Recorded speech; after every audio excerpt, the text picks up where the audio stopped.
Boa noite, amados do Jardim Vitória, nossa igreja amada em Belo Horizonte. Também a todos que nos acompanham, né, que têm caminhado conosco nas nossas lives missionárias.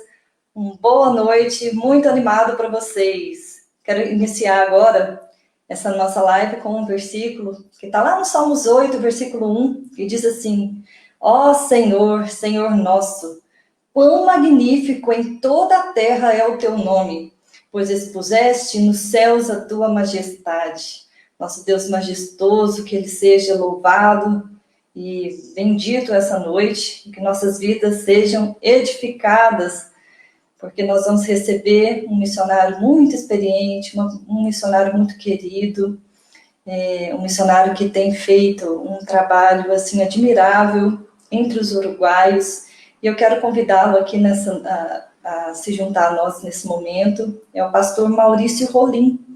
Pastor Maurício Rolim, seja bem-vindo à nossa live. Com muita alegria te recebemos, viu? Boa noite, Cassiana. Boa noite, irmãos. Eu quero saudar a todos com a graça e a paz do nosso Senhor Jesus Cristo, e é motivo de alegria poder participar com vocês dessa live. Muito bom. Alegria toda nossa, pastor. Nós estamos doidos para te escutar um pouquinho, viu? O ano passado a nossa igreja ouviu falar um pouquinho do trabalho entre os uruguaios, né? Porque a nossa igreja Jardim Vitória nos enviou, né? Foram participantes conosco daquele projeto que participamos no Uruguai em julho do ano passado. Mas agora ouvir da boca do Senhor toda a sua experiência, tenho certeza que vai ser um momento muito edificante para a nossa igreja, viu? Que bom, alegria minha, e agradecer à igreja, a Presbiteriana de Vitória, por ter enviado vocês aqui ao Uruguai, e foram de muita bênção para nossas vidas e também para o trabalho lá em Mercedes. Então, a gente agradece de coração o esforço da igreja e a disposição da família também do Alexandre e da Cassiana de vir para cá. Muito bem, essa igreja é muito amada. Pastor, como é que é? A sua família está por aí para o senhor conseguir, às vezes, nos apresentá-los? A Sandra, minha esposa, ela trabalha na saúde, ela é enfermeira. Então, nesse período de pandemia, ela está bem requisitada, né? E os meninos estão aqui, vão aparecer, são meio tímidos, mas já vão aparecer aqui. Nós temos 2 filhos, é o Caleb, de 20 anos, e a Ana Tereza, de 18, vai fazer 18, agora em janeiro do ano que vem. Então, aqui estamos 2, vem para cá, Tereza, vem, aparece, fala oi. Lindo para a gente. Baixa aí, para o pessoal te ver, não te ver. Aí, Oi, Aninha, tudo bem, querida? Tudo bem. Então tá bom. Carlinhos, cara. Fala, boa Oi, noite. Carlinhos, tudo bem? Bom. Sejam bem-vindos à nossa live. Muito bom revê-los, viu? Aqui estamos os 3, mais o Mickey aqui embaixo, né? É o Nico, o cachorrinho. O nosso cachorrinho. E a Sandra está trabalhando, mas a Sandra deixou um abração para todo mundo. E, lamentavelmente, não deu no dia da folga dela, né? Ela tem, a cada 4 dias, ela tem um dia de folga. E vai ser amanhã que ela vai estar trabalhando com as crianças na igreja, então não deu para estar presente. Tá certo, saudade daquela risada gostosa dela. Vai fazer falta. Com certeza. Isso mesmo. Obrigada, meninos. Fiquem aí conosco. Aqui, vocês dois um pouquinho. Fiquem à vontade. Pastor, vamos então começar aqui contando um pouquinho para a gente como é que foi a jornada missionária dessa família tão querida. Como, onde, quando começou essa jornada missionária? Conta para a gente. Então, na verdade, a Sandra foi a primeira pessoa desafiada ao campo missionário, e ela também foi a pessoa que Deus usou para me levar para a igreja, e aí na igreja eu conheci o Evangelho, e Deus me converteu pela sua graça, e a gente ficou muito amigo nesse período, a gente se conheceu, trabalhamos junto na igreja local, e aí comecei até a orar por ela, comecei a conversar com ela, e ela foi embora para preparar-se para a obra missionária. E eu era programador, trabalhava com informática e meu sonho era ganhar muito dinheiro na área, né? Porque na época a informática era algo novo, né? Então tinha poucas pessoas capacitadas. E eu fui fazer uma capacitação em Campinas, uma linguagem nova de programação, e eu decidi visitar a Sandra no seminário. E cheguei lá, os jovens que estavam se preparando para o missionário me chamaram para um quarto e abriram Romanos 10 e começaram a ler Romanos 10, dizendo: todo aquele que invocar o nome do Senhor será salvo. Aí Paulo faz várias perguntas, né? Como, pois, invocarão aquele em quem não creram? Como crerão naquele que nada ouviram? Como ouvirão se não tem quem lhes prega o evangelho? E quão hermosos são os pés daqueles que anunciam as boas novas. E os jovens olharam para mim e falaram assim: você sabendo que tem muita gente que não creu, porque não ouviu, e não ouviu porque não tem quem pregue, o que é que você vai fazer? Eu falei: que é isso, gente? Vamos devagar, esse negócio é tudo bonito, mas isso não é para mim, isso é para vocês. E eles falaram assim: não, isso aqui é para todo crente. Eu falei assim: não, isso aí para mim não, eu quero outra coisa para minha vida. Se Deus me der dinheiro, eu vou até ajudar a obra missionária, mas não é para mim. E eu saí dessa reunião com esses jovens, e nesse dia retornava aos Estados Unidos um casal norte-americano que havia dedicado toda a vida dele ao trabalho missionário no Brasil. E aí outra pessoa olhou para mim e falou assim: olha, estão indo embora. Quem vai tomar o lugar deles na obra missionária? Eu falei assim: eu que sei, não é comigo, é com Deus, né? E antes de eu voltar para Anápolis, eu trabalhava em Anápolis nessa época, a Sandra também me deu um livro do Ronaldo Lidório. Foi o primeiro livro que ele escreveu, não tinha nem editor ainda, chamado Missões, o Desafio Continua, quando ele trabalhava com os Quechuas. E eu li esse livrinho na rodoviária de Campinas, e também foi um outro boom no meu coração.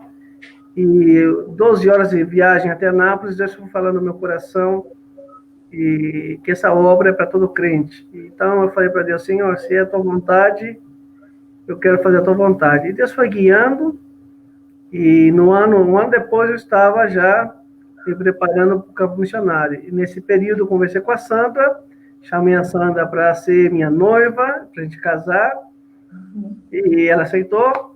E aí a gente terminou o treinamento juntos, teológico, nos casamos em 96, fizemos treinamento missionário, treinamento antropológico linguístico, estudamos inglês durante um ano, e em 99 a gente foi para a África.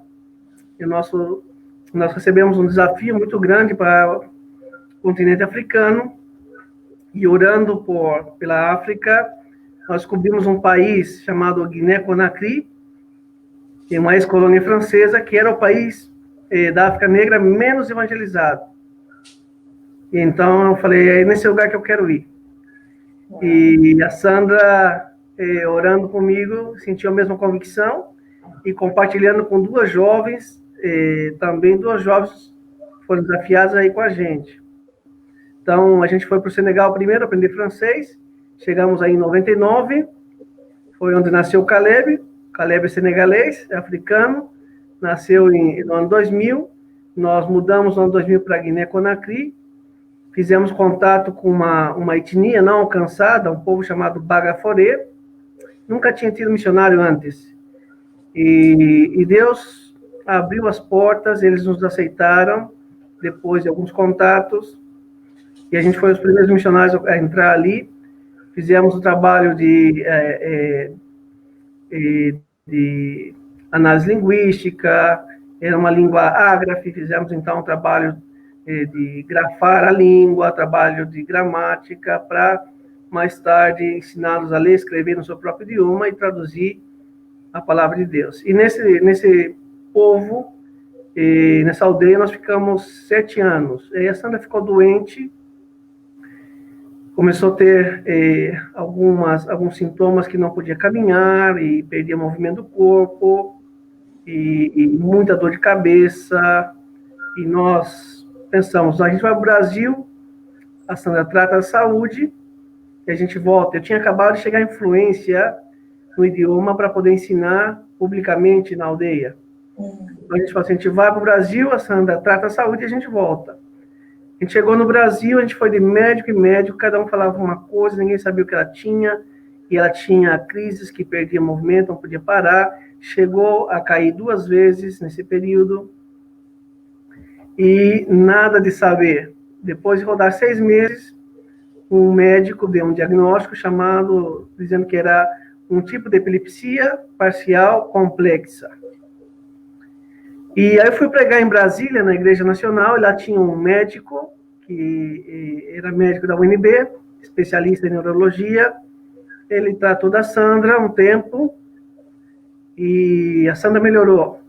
Mas ele falou para a Sandra, assim, uma das consultas que a gente fez em Brasília, ele falou, olha, você está melhorando.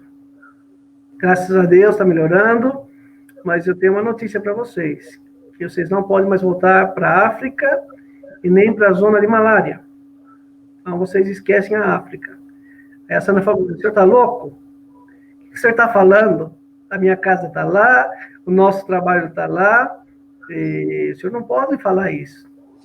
Aí ele falou para a Sandra, eu não estou falando que vocês não podem ser missionários. Falando para vocês que não pode voltar para a área de malária. Missionário vocês podem ser até aqui na esquina da UNB, mas lá vocês não vão poder voltar mais.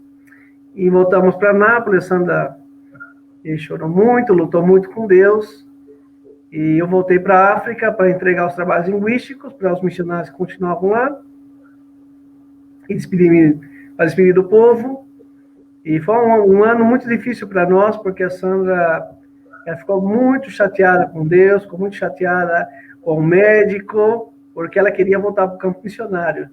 Imagina. E Deus nos ensinou, né, que o campo é o mundo, a obra é dele, e ele move os peões, né, ele move os servos dele como ele quer.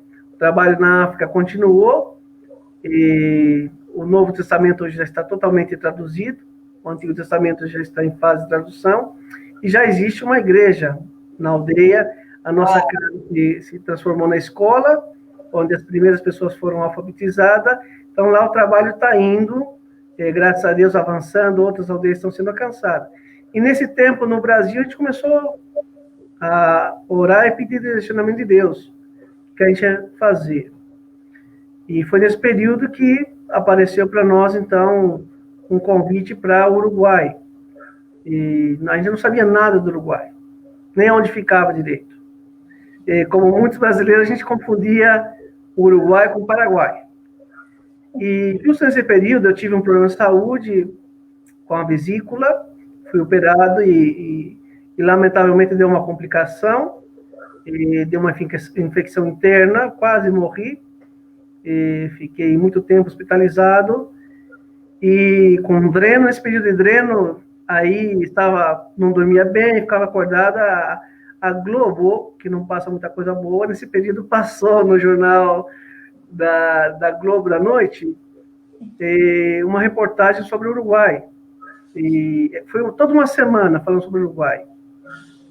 E eu falei para a Sandra, olha só, Sandra, que interessante.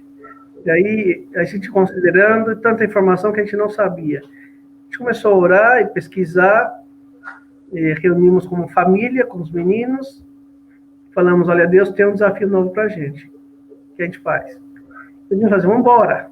Eles falaram, vamos embora, e a Sandra também falou assim, vamos. E então aí eu vim fazer uma visita aqui com o reverendo Marcos Agripino, para sondar o país, fazer contatos, em 2008, e fizemos um contato com o seminário, para um primeiro momento, e em 2009, então nós chegamos aqui no Uruguai para começar o trabalho presbiteriano. Então, foi aí a segunda etapa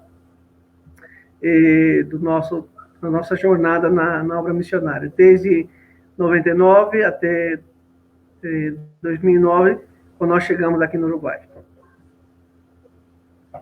Muito bom, muito bom. Posso sair um pouquinho da nossa pauta aqui, fazer uma pergunta para os meninos? Pode. Vou fazer uma pergunta para os meninos e poder também liberá-los, tadinho. Devem estar cheio de coisa para estudar, que eu sei que o ritmo aí no Uruguai de estudo é puxado, né? Aham. Eu vou começar pela Ana Tereza. Ana Tereza, Uruguai. Como é morar no Uruguai?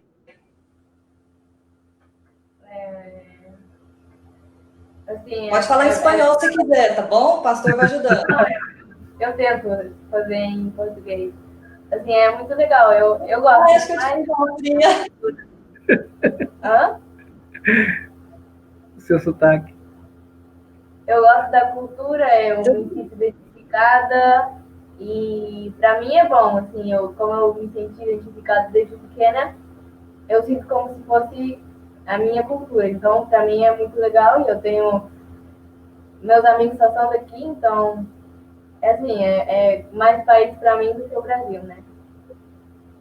Certo. Você é uma uruguaia, né? Quase. Você se Mas, sente mais uruguaia que brasileira, é isso? Muito bom, graças a Deus, né? O Senhor move tudo, né? E sempre a favor, assim, sempre ajudando a família missionária. É Isso verdade. é muito bom.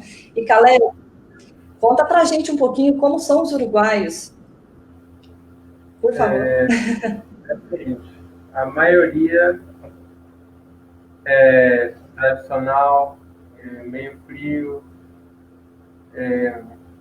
Quando você entra em confiança com eles, são gente boa, só que até isso demora bastante a entrar em confiança com o uruguaio. Gosta muito de futebol, comida, churrasco, né? A maioria são muito de familiar, domingo fazer almoço em família e tal. Eles gostam muito de política, de falar de tudo, falar qualquer tema que eles são muito de discutir e conversar sobre vários temas. E Muito tá, bom. acho que é isso. Quer complementar, pastor? Então, o povo uruguaio é um povo, apesar que está bem perto da gente, né? O Uruguai faz fronteira só com dois países, com a Argentina e com o Brasil, com o Rio Grande do Sul.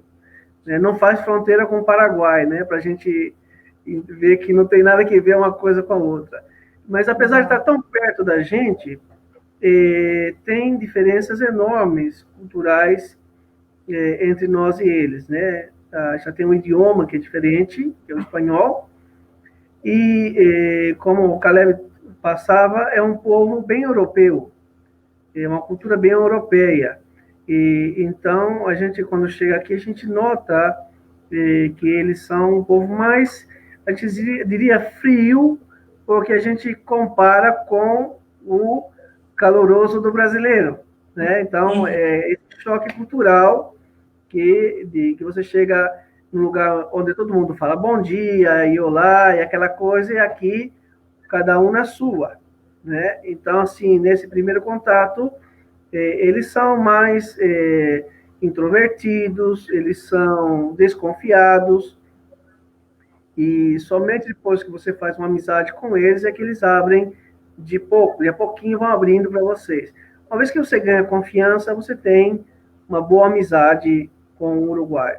Então tem esse aspecto aí que é diferente da nossa cultura. Também, às vezes, é questão climática, é muito frio aqui. Nós estamos agora nos dias bem frio, tá? -2 graus, então a gente fica com as casas todas fechadas aqui. Então escurece, demora para você ter luz do dia, e escurece 4 e meia da tarde. Então o pessoal tudo fica dentro de casa, não vê ninguém na rua. Então já é uma cultura de ficar dentro de casa, tudo isso muda um pouquinho o comportamento das pessoas. No verão, que é novembro, dezembro, aí eles mudam o comportamento, eles ficam mais alegres.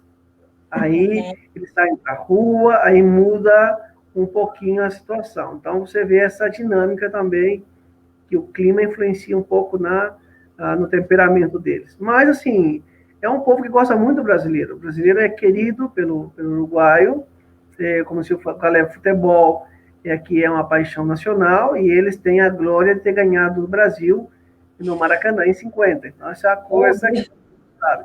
E um aspecto muito diferente do uruguaio, culturalmente falando, é um povo que gosta de se informar, gosta de ler. Então, eles têm um panorama sobre vários assuntos. Você começa a conversar com ele, é um povo que é rico em conhecimento geral, normalmente.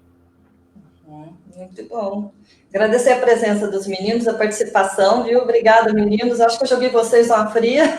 Vocês me desculpem. Não, é bom que eles participem. Vocês fiquem à vontade, se quiserem continuar conosco, ou se tiverem outras atividades para realizar, vocês fiquem à vontade, tá bom? Bom, pastor, vamos continuar aqui, sim. Então. Vamos. Nos conta um pouco como é que foi essa chegada de vocês no Uruguai, como é que foi o início dos trabalhos? Então, depois que a gente fez o contato aqui em 2008, nós tivemos um ano em São Paulo aprendendo o espanhol. Então, era toda uma atividade, aprender um novo idioma. Uma quarta língua, português, inglês, francês, e agora você já está falando espanhol. E o Bagafore, né, que era o idioma do africano também, que nós tínhamos que trabalhar lá na África. Então, assim, a gente, na realidade, quando a gente pensou no espanhol, a gente falou assim, outro idioma, melhor seria um país com o idioma francês. Uhum. Mas Deus foi direcionando, a gente aprendeu o espanhol em São Paulo, íamos para 2 escolas, estudava todo dia. Chegamos aqui em janeiro de 2009. A gente veio de ônibus, eu tinha muito livro, então não dava para vir de avião. E chegamos na fronteira, nós tínhamos 16 volumes, 11 eram livros. Então, a polícia da aduana perguntou se eu ia vender os livros, né? Eu falei assim, não, é uso pessoal, né? Então, depois de 2 dias e meio de viagem, chegamos aqui na capital e aí já alugamos uma casa previamente para morar aqui. E começamos a fazer amizades aí com os vizinhos. Nós tínhamos um vizinho nosso, à nossa esquerda, de esquina, e isso tem algo especial da Sandra. Deus deu para mim uma esposa que é uma bênção na minha vida, no ministério, e ela é muito espontânea. Eu sou mais introvertido, sou mais uruguaio, e ela é muito extrovertida, é bem brasileira. Então, ela, para fazer amizade, sempre foi muito boa. E ela, então, já bateu na porta dos vizinhos. Assim, olha, eu sou Sandra e meu esposo Maurício, nós somos do Brasil, nós somos vizinhos de vocês. E eles tinham crianças pequenas também. E aí começou, as crianças deles cruzavam para nossa casa, nossos meninos brincavam com eles, eles entraram na nossa casa a primeira vez, e nós chegamos, não tínhamos móveis, né? A casa era vazia. Com 6 meses, aquele período de adaptação, e aqui o custo de vida é muito caro, então tudo era lento, né?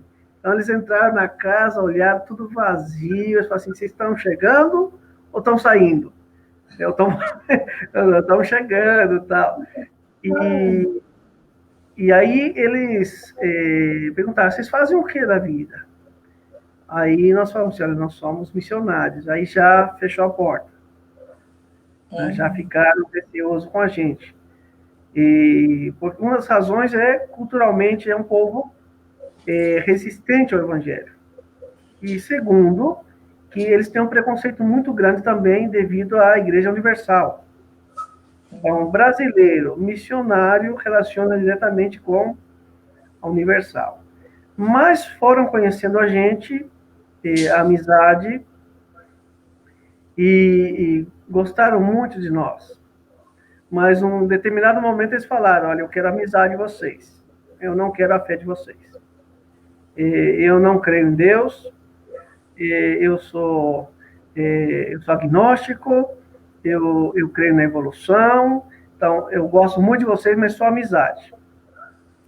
E a gente fez alguns esforços com eles, mas até hoje a gente não tem essa família na igreja. Mas nós temos um filho deles na igreja. Oh. Ele se converteu, E está na sala de catecúmenos agora. Oh, glória. E sábado passado, ele trouxe o irmão, conseguiu trazer o irmão. Então, a gente está orando, crendo que a semente que a gente começou a lançar lá atrás, faz 11 anos, continua germinando. Se Deus quiser, eu falei para o Facundo, né, esse jovem que se converteu, falei, Facundo, Deus vai trazer sua família de a pouquinho. Não pega esperança, não. Ora e Deus vai usar a sua vida. Então, aí foi o primeiro começo, com o EBF, depois a Sandra começou a fazer EBF em casa, fez um EBF no inverno, depois outro no verão. A primeira EBF eram 4 a 6 crianças, na segunda EBF nós tínhamos 30 crianças dentro de casa. No quintal. E desde então foi algo que a gente sempre faz, todo ano, 2 EBFs. Esse ano, lamentavelmente, em julho a gente não pôde fazer. A gente fez em fevereiro, não deu tempo de fazer EBF ainda, né? Antes de acontecer a pandemia, mas em julho não. Mas é algo que a gente começou a fazer desde então. Na igreja, todo ano a gente faz 2 EBF, pensando em alcançar as crianças e também as suas famílias. E em 2010, então, 2009 foi um ano que eu estava dando aula no seminário, e também foi um ano que eu visitei muitas igrejas estabelecidas, igrejas estavam sendo plantadas, para conhecer um pouco o contexto. E em 2010, então, Deus foi conduzindo, e nós começamos, então, o trabalho com a igreja, fazendo o primeiro culto na Páscoa de 2010. Esse ano, então, nós completamos 10 anos desde o primeiro culto. Também íamos celebrar na Páscoa, não deu, nós tínhamos mudado para agosto, não vai dar para fazer agora em agosto, porque ainda tem restrições. Aqui não teve quarentena, né, mas tem restrições. E o nosso orador que tinha convidado vinha do Chile. Então, nós jogamos ele lá para o ano que vem, em abril, para poder fazer alguma atividade com ele. Mas, se Deus quiser, daqui em setembro, a gente vai fazer um bolo e celebrar com a igreja aqui. Mas fez 10 anos, os primeiros anos foram desafiadores, e nós começamos a igreja, nós tínhamos mais ou menos 13 pessoas, em abril de 2009, perdão, 2010, abril de 2010. Quando foi dezembro, nós tínhamos somente 2 pessoas. E nós tínhamos alguns brasileiros, que eram funcionários de embaixada e estavam morando aqui e foram embora. E também algumas pessoas, que é muito comum as pessoas aqui abandonar a igreja do nada. E não te fala nada, e você vai atrás, a pessoa não quer falar. E aí ficamos com 2 pessoas que trabalhavam em empresas, às vezes, que não podiam ir na igreja domingo. Então, durante 2 anos, a maioria dos cultos era só minha família, pregava somente para eles. A Sandra dizia assim, meu bem, prega em português. Eu falei assim, não, como é que eu vou pregar em português? Se chega alguém, você gosta de mudar no meio do caminho o sermão de idioma, não é uma coisa simples, né? Tem que ser, nós vamos trabalhar com o idioma espanhol, vai ser sempre espanhol. E aí Deus usou também, aí a Sandra foi fazer faculdade aqui, e ela, no primeiro dia de aula, conheceu uma moça, e já evangelizou, essa moça converteu. Uau! E foi o primeiro batismo, o batismo que nós fizemos na igreja foi da Verônica. Hoje ela está casada com um jovem brasileiro e já tem uma bebezinha. Eles estão na igreja, graças a Deus, firmes. E aí Deus foi abrindo portas. Nessa família da esquina, né, que nossos primeiros vizinhos, nós conhecemos outra família através deles. E aí, num aniversário, conhecemos essa família. Essa já tinha tido alguma conversa com eles em alguma atividade com as crianças de praça. E esse homem, amigo deles, Então, começou a fazer perguntas para mim sobre a fé. E aí a gente começou a evangelizar, eles deram abertura, esse casal se converteu, que é o Melvin, a Paola e o Federico. Né? O Melvin foi sacerdote católico durante 8 anos, deixou a Igreja Católica para se casar. E se converteram eles, hoje ele é presbítero da igreja, é um dos presbíteros da igreja. Então, também através dessa família foi aí um gancho. E Deus foi trazendo pessoas para a igreja, dando oportunidades, e hoje, graças a Deus, a igreja em Montevidéu está uma igreja com um pouco mais de 50 pessoas. Nós estamos com 6 pessoas agora sendo preparadas para membresia. Então, assim, no contexto uruguaio, a nossa igreja é uma igreja grande. Tá? A igreja com 60 pessoas aqui é uma igreja muito grande, porque a média das igrejas são 10, 15 pessoas aqui no Uruguai. Então, quando você fala, tem 60 pessoas, ou quando as pessoas vão para a igreja ver aquele monte de gente, eles ficam assustados, porque não é normal você ter igrejas assim com esse número de pessoas. Uau! Pastor, a igreja tem uma congregação, né, que é na cidade de Mercedes, no interior aí, e até foi onde Alexandre e eu ficamos, né, em julho do ano passado. Queria que o senhor contasse um pouco da história da igreja de Mercedes para o pessoal, por favor. Certo. Então, a igreja de Mercedes eu dava aula também no Seminário Batista, dava aula no Seminário Bíblico do Uruguai, e depois o Seminário Batista me convidou também para dar aula. Eu tive um aluno lá que era de Mercedes, e ele, então, ouvindo minhas aulas, ele se interessou pela fé reformada. Começou a compartilhar com a igreja dele no interior. E aí eles tinham perdido, o pastor deles tinha falecido com câncer, era um pastor norte-americano, e a igreja acabou se dividindo, se perdeu, porque não tinha liderança.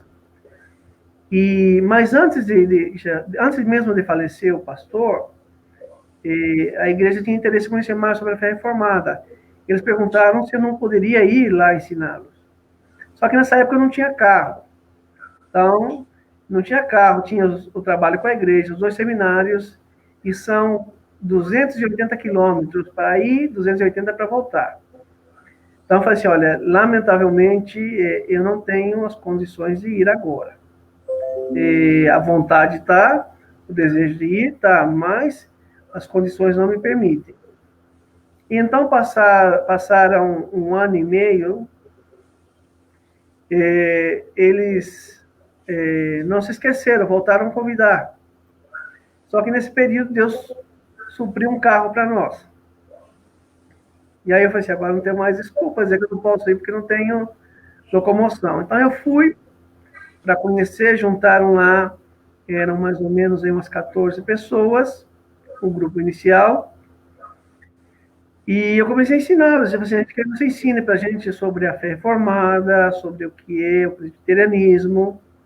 Então eu ia a cada 15 dias para a cidade de Mercedes, e todo segundo domingo de cada mês, para pregar também e ministrar a ceia.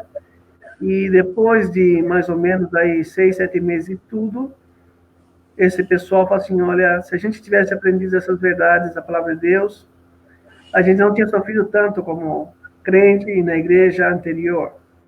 E isso, assim, a gente quer ser uma igreja presbiteriana. Então, a gente entrevistou os membros aí, ver as convicções dele, as motivações, compromisso, e entendemos, então, que era o momento de começar uma igreja ali em Mercedes. Isso foi em 2014. Em 2015, nós ordenamos um presbítero, um diácono lá na igreja, que é o presbítero Bruno, diácono Adriano, mas a distância sempre foi algo que impediu um maior avanço no trabalho lá. O uruguaio também é um pouco tranquilão. Ao ser um país sem cultura de igreja e secularizado, quer dizer que a fé é do âmbito privado, então essa questão agressiva de sair evangelizar não é parte do país. Então, precisa de alguém para empurrar eles lá. E aí veio um pastor para cá, um casal de missionários, o pastor Marcos Mota e a Lineia, só que não puderam ficar. Em menos de 2 anos tiveram que voltar porque os pais da Lineia estavam muito doentes. Eles tinham que voltar para cuidar do pai dela.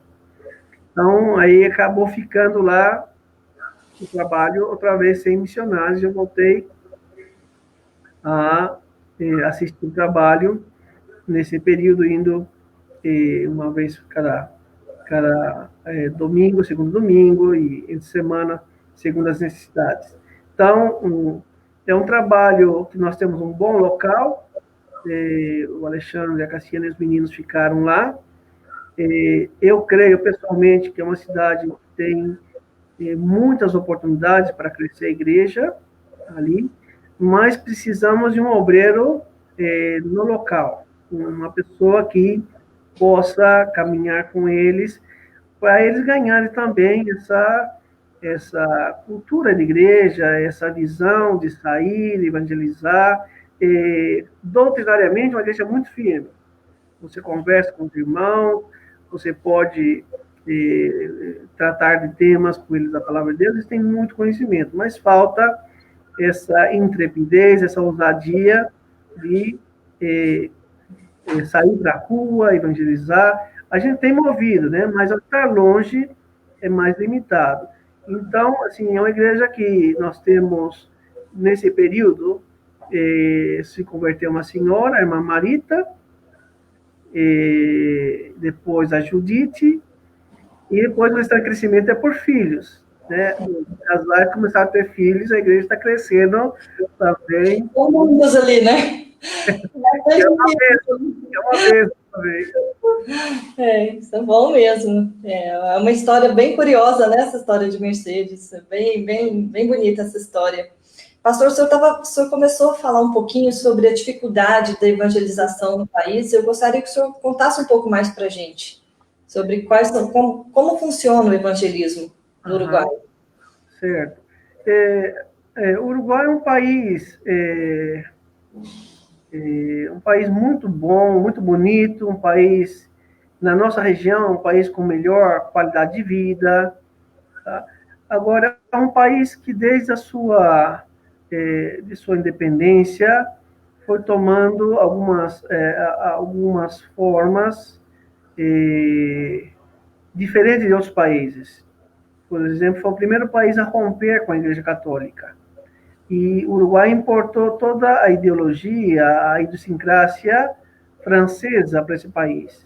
Ou seja, aquele ateísmo francês veio para o Uruguai e entrou diretamente na educação. Desde 1919, já vinha de antes, mas desde 1919, o governo uruguaio rompeu oficialmente com a Igreja Católica, foi o primeiro país da nossa região a fazer isso, e implementou aqui um laicismo diferente de outros países, ou seja, uma restrição à igreja no seu trabalho, nos seus limites de trabalho. Ou seja, no Uruguai não existe proibição de culto, e você pode ter sua fé, pode ter culto, mas ele restringe o trabalho da igreja, a atuação da igreja. A igreja não pode atuar em meios públicos ou em repartições que sejam do domínio do governo, por exemplo, não se pode evangelizar em escolas, universidades, repartições públicas, hospitais, é expressamente proibido por lei. E se alguém existe denúncia, a pessoa tem que comparecer frente à justiça, porque está rompendo, está quebrando a determinação da lei. Então, por exemplo, se você vai fazer evangelismo perto de uma escola, você tem que respeitar um limite de 150 metros. Uhum. Você não pode nem ficar na porta da escola para dar folheto.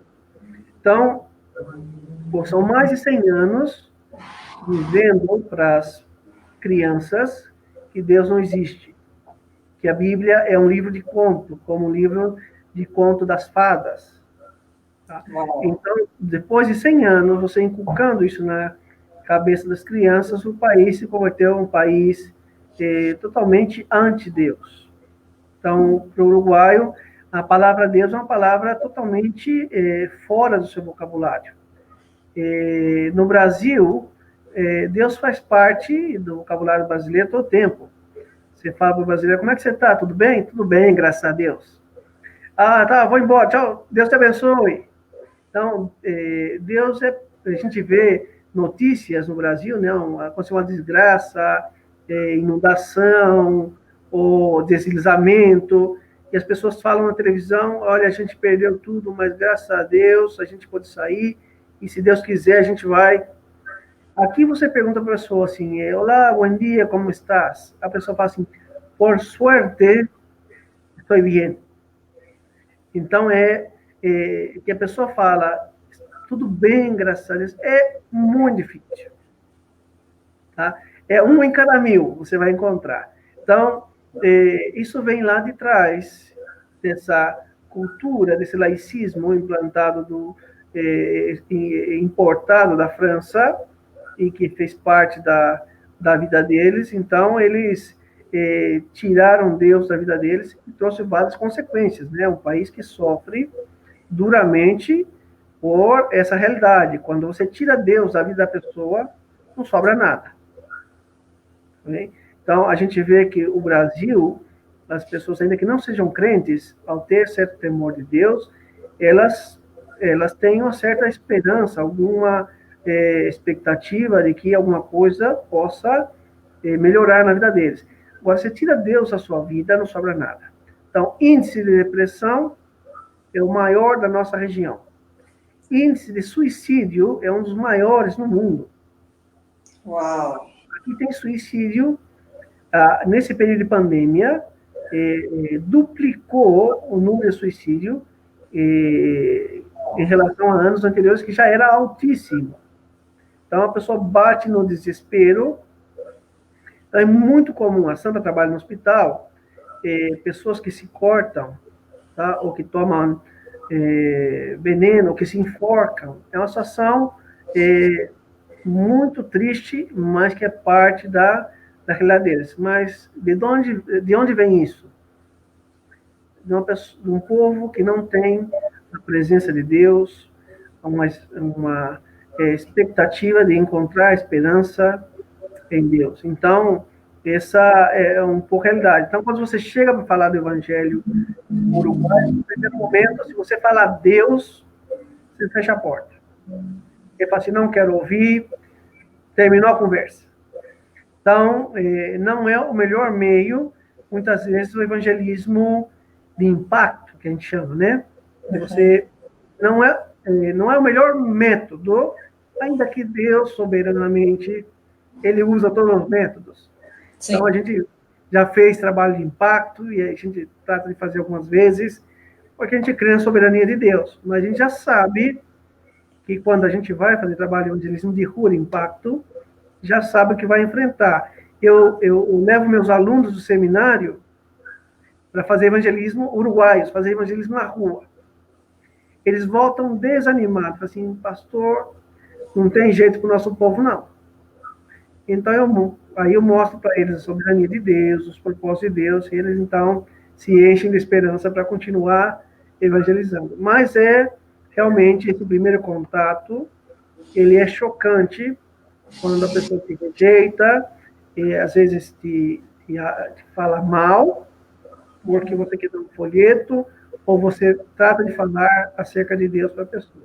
Então, essa é uma realidade difícil, muitas vezes, para o crente que quer compartilhar a fé. Então, não é o melhor método. Existem outros métodos que vão melhor no nosso contexto. Certo, muito bom. E, pastor, qual que é o reflexo desse esfriamento da fé desse povo sobre as leis deles, sobre como eles veem essa questão do governo, como funciona? Então, o uruguaio, então, por essa libertinagem, né, que vem da ideologia deles, eles têm orgulho de ser um país liberal, né, em todas as suas leis e dando ao povo o direito de fazer o que bem quer da sua vida. Isso também vai trazendo várias consequências para o país. Eles, nesses últimos anos, eles aprovaram, nós tivemos 15 anos de governo esquerda, que eram militantes contra a fé e a família. E nesses 15 anos, então, eles aprovaram várias leis destrutivas para o ser humano, para a família. Aprovaram a lei do casamento homossexual, a mudança de sexo, a introdução de cartilhas, aquilo que tentaram fazer no Brasil, eles fizeram aqui, ensinando as crianças que eles não têm sexo, que eles têm que escolher o sexo deles, inclusive ensinando as crianças a tocar uma no corpo da outra, uma situação muito complicada dentro das escolas. E adoção de crianças por casais homossexuais, tudo isso foi aprovado por esse governo, agravando mais com a despenalização do aborto, ou seja, eles legalizaram o aborto aqui no país. Um país, nós temos somente 3,5 milhões de habitantes. É um país pequenininho. Tá? Eu creio que Campinas, Guarulhos, talvez tenham mais habitantes que todo o Uruguai. Tá? Então, um país pequeno, população pequena, a maior parte da população é idosa. Aqui as pessoas vivem muito. Pessoas de 90, 100 anos, você encontra muitas aqui, e vivendo uma vida, sai para a rua, faz as coisas, e a natalidade já era baixa. Os casais aqui, geralmente, têm 1, 2 filhos, normalmente, padrão bem europeu. A ideia deles é que você tem que ter um filho só e dar tudo do melhor para esse filho. Então, eles já tinham uma natalidade baixa, e com a despenalização do aborto, então, a gente viu também essa situação de que muitas crianças eram eliminadas de maneira oficial. Já existiam clandestinamente, mas agora o governo legalizou. A Sandra trabalhando no hospital para tirar ela do piso de maternidade, porque era o piso onde eles faziam abortos. Ela disse que a única vez que ela ficou nesse piso, que foi quando aprovaram a lei, ela viu um feto jogado no lixo do banheiro, que havia sido eliminado, e ela falou assim: eu não vou sujar minhas mãos com sangue, e se vocês quiserem mandar embora, pode mandar embora, mas eu não trabalho nesse piso. E então, falaram: você faz uma carta, e a gente toma a sua carta e tira você desse piso. Então, o aborto é uma realidade que foi despenalizada no país, e a aprovação da maconha, a liberalização da maconha. A maconha vem na farmácia. Eu lembro que quando aprovaram, eu fui para o centro da cidade e passei num quarteirão e vi uma fila enorme. Falei assim: deve ser trabalho, né? Alguma oportunidade de trabalho. E na realidade era a fila para entrar na farmácia e comprar maconha. Há uns 2, 3 anos, eu estava conversando com um jovem, estudante de Direito, estava no 4º ano de Direito, e veio conversar comigo e falou assim: eu preciso de ajuda. Assim, eu não consigo mais raciocinar. Eu comecei a usar maconha desde os 14 anos. Assim, agora eu não consigo concentrar, não consigo estudar. Então, eu tive a oportunidade de pregar o evangelho para esse jovem. Mas é uma realidade que a gente vê que vai trazendo para a sociedade aí maior decadência, famílias destruídas, isso tudo legalmente, né? Tudo legalmente, dentro dos marcos da lei. Então, a gente vê que vai trazendo problemas familiares, problemas pessoais, e vai afetando toda uma nação. E agrava mais a questão do suicídio, agrava mais a questão da depressão, e faz com que a igreja seja muito relevante dentro desse contexto.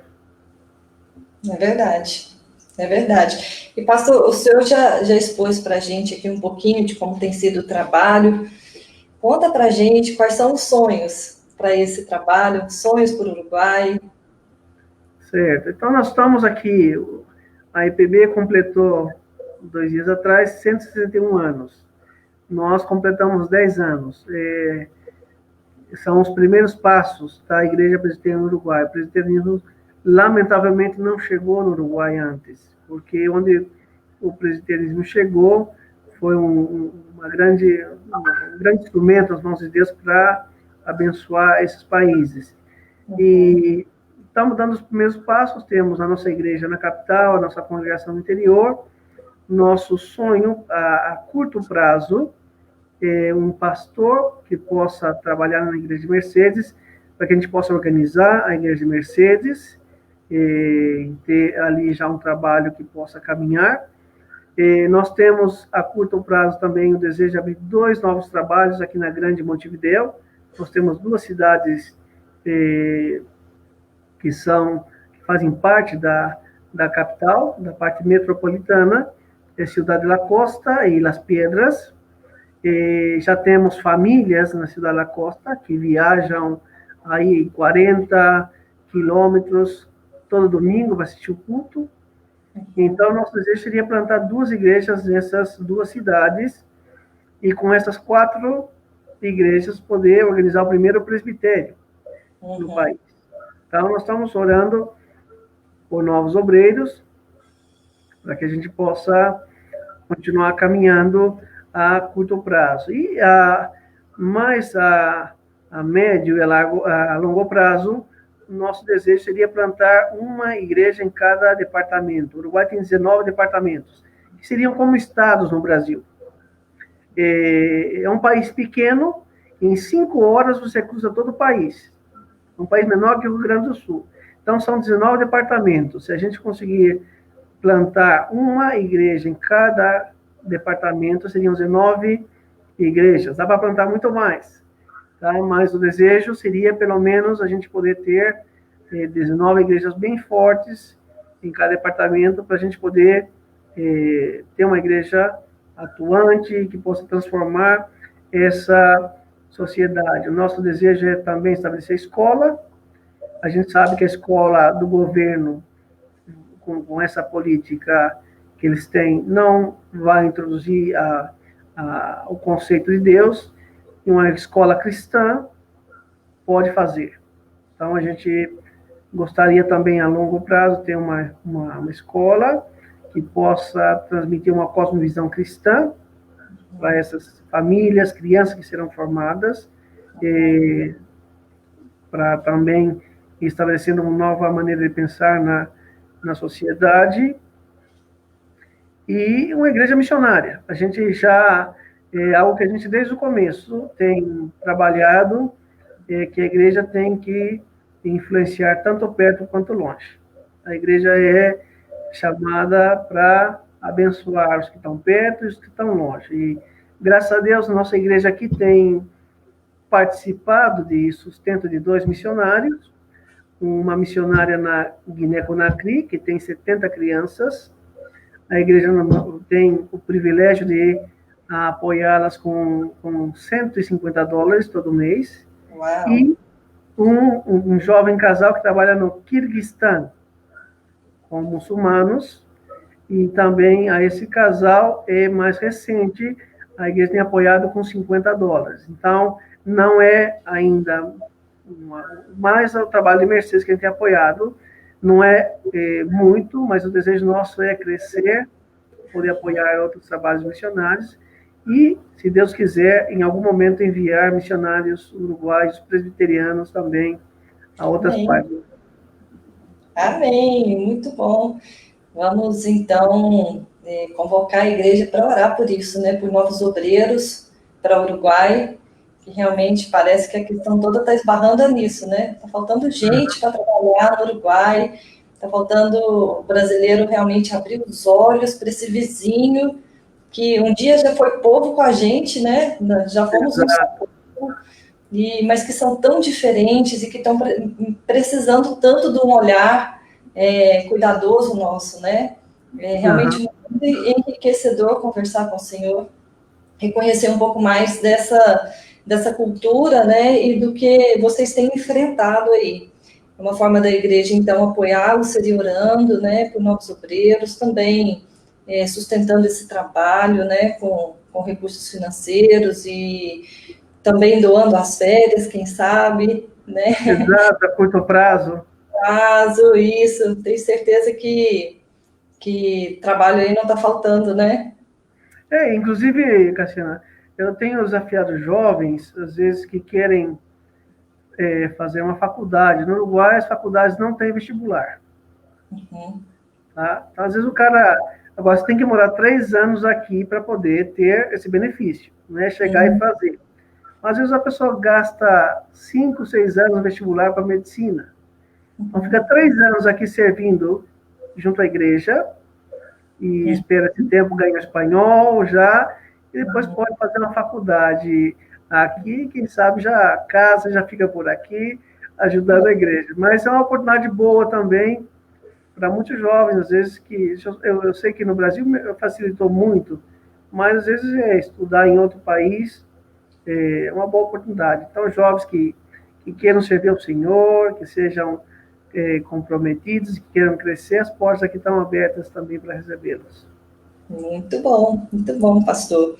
Eu quero convidar aqui para esse momento final o nosso pastor Márcio, da nossa igreja, Jardim Vitória, que ele possa fazer uma oração final por esse trabalho, né, pela vida do senhor, da sua família e pelos uruguaios, né, pastor? A palavra está com o senhor. Meus irmãos Cacá, Cassiana, né, e Reverendo Maurício, Rolim, eu confesso que estive atento a toda a informação repassada, inclusive enquanto o senhor estava falando aí, né, dos desafios pastorais, né, quanto os membros que flutuam, né, nós chamamos de os discípulos flutuantes, né, eles, ao mesmo tempo que eles se chegam, da mesma forma eles também se vão, sem ter um vínculo, né, sem ter um apreço para com a igreja do Senhor, né. Tem sido, tristemente também, isso tem acontecido aqui, sabe, pastor Maurício? E o senhor também disse a respeito aí da exportação do ateísmo, né? Vinda dessa visão né, do país, da Europa, pós-cristão, né? Essa visão desse ateísmo onde Deus não existe, o Deus está morto. De fato, é desafiador pastorear, né? Plantar uma igreja no cenário desse, e por isso nós precisamos ter muita a convicção do que a palavra de Deus, ela nos transmite, né? E eu gosto muito de uma passagem, enquanto o senhor estava falando, da experiência, dessa realidade, da cultura aí no Uruguai, né? A questão dos abortos também, né? A gente percebe que isso também vem sutilmente adentrando o nosso Brasil. Essa política diabólica, esse movimento é sutil e também não é bíblico, né? Então a gente tem que ter muito cuidado, orar pela nossa nação e também orar pela vida né, dos missionários, como é o senhor, sua família, que estão aí na Europa, né? Então, amado irmão, tem uma passagem bíblica que está em Romanos, capítulo 1, o verso 16, onde o apóstolo Paulo, ele fala algo muito interessante, ele diz assim: por que não me envergonho do evangelho de Cristo? Pois é o poder de Deus para a salvação de todo aquele que crê, primeiro do judeu e também do grego. Romanos capítulo 1, verso 16, né? A palavra que quero deixar para o irmão e a família aí do Uruguai, em primeiro lugar, continue firme, olhando para o que as Escrituras colocam. O Evangelho, a palavra de Deus, é o poder para mudar esse cenário, né? É transformador o Evangelho. A gente sabe, a gente confia nele, a gente coloca nele a nossa fé, até porque não haveria razão da gente ir para um outro país ou no nosso país pregar o Evangelho. Se dependesse de nós, né, da nossa motivação, mas sabemos que o Evangelho, ele é aquele Evangelho que quando Jonas pregou em Nínive, né, amuado, não muito disposto, aquela mensagem ali, o poder de Deus, né, foi transformador em meio àquela nação tão terrível, né? Uhum. Então, meu irmão, continue firme, crendo neste evangelho transformador. E nós cremos que quando anunciamos o evangelho, aqueles que o Pai já escolheu, eles ouvirão, o coração vai arder, né? E eles serão atraídos. Ao mesmo tempo, o evangelho que é juízo para aqueles que ouvirão e não entenderão, né? Na verdade, irão rejeitar. Mas o Senhor tem sido uma luz nesse país, continue assim, tá bom? E eu espero também que todos aqueles que estão nos ouvindo, reverendo Maurício, eu estou com a minha menininha aqui, o papai está falando, tá? Ela está participando aí, ó. Que bonitinha. Ela está participando, tomando água, ouvindo aqui. Mas eu queria também desafiar a todos os irmãos que estão nos assistindo nessa live. Porque às vezes a gente está aqui ouvindo o Senhor, ouvindo o seu projeto, o desafio aí, que diz a respeito ao reino de Deus. E às vezes a gente deixa por isso mesmo. Não, eu quero desafiar os irmãos, quem está me ouvindo essa live, a fazer algo além de orar. Contribuir também. De procurar, de alguma forma, patrocinar esse desafio, esse projeto com o pastor Maurício e a sua família lá no Uruguai. E eu digo a respeito, irmãos, a ajuda financeira mesmo. Então, se algum irmão ou irmã que estão aí nos ouvindo, venham, né, fazer contato, pode ser contato com a irmã Cassiana ou comigo, né, e o pastor Maurício, senão, né, a gente tem que procurar disponibilizar depois essas informações, né, para que quem estiver nos ouvindo, de alguma forma, passe a somar esse projeto. Como o senhor tem feito aí, pastor Maurício, ajudando projetos, né, eu ouvi o senhor falando com $150 e outro projeto com $50, né, e temos que semear até mesmo em tempos difíceis. Sim. Né, reverendo Ulisses, que foi meu professor no seminário, ele dizia sempre isso nas nossas aulas: não há colheita se não houver semeadura, né? Então nós estamos aqui patrocinando uma teologia da prosperidade, nós não estamos aqui barganhando com Deus, nós estamos investindo numa obra missionária, né? E eu queria desafiar os irmãos, a começar por mim mesmo, que além de pastor, eu sou crente, a de alguma forma procurar ajudar esse projeto aí no Uruguai, tá bom? Então, amém. Acho que eu falei demais. Receba. Obrigado, pastor. Amém. Receba o meu abraço, tá bom? E Deus, uma vez nos dando a oportunidade, nós um dia podemos nos ver pessoalmente. Eu quero orar por você. Os portos estão abertos. E é uma alegria para nós recebê-los.